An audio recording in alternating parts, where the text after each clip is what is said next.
Nakaisip talaga ako kahapon, ba't ang bilis ng sasakyan? Bakit mo?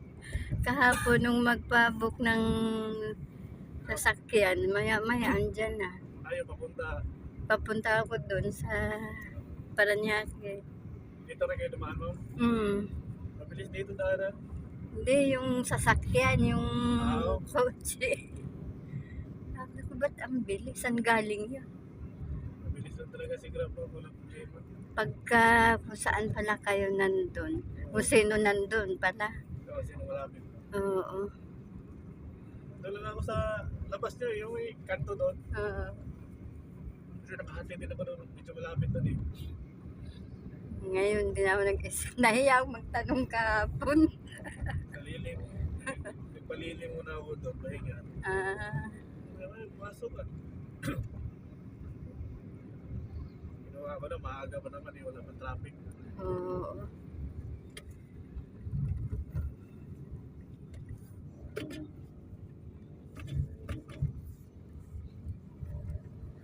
Gabi na kasi medyo hapon. Hindi na ako gaano kukuha doon. Ayun. Kasi kuha na ko. Uwi ako Cavite. Ay, Cavite Oo. pa. Malayo-layo din. Hirap na pa uwi doon. Walang pasahero pag yung gabi na. Oo. Okay lang ganito, maaga pa. Hindi pa masyadong traffic. Hanggang hapon na may pasahero pa pabalik niya. Oo. Bagay kahapon, hindi rin matraffic.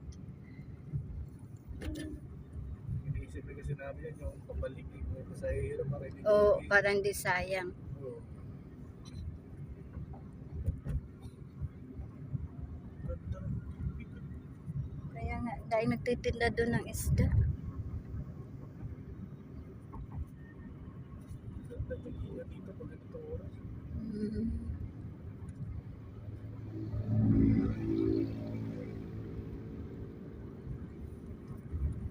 Bilis na lang po si Grab na yun. Walang problema. Sino nag-book hapon, ma'am? Yung anak niyo rin hapon? Oo. Hindi pa tapos eh. Nagpaalam ako sa pastor. Nandiyan na. Labas ka na nanay, andyan na.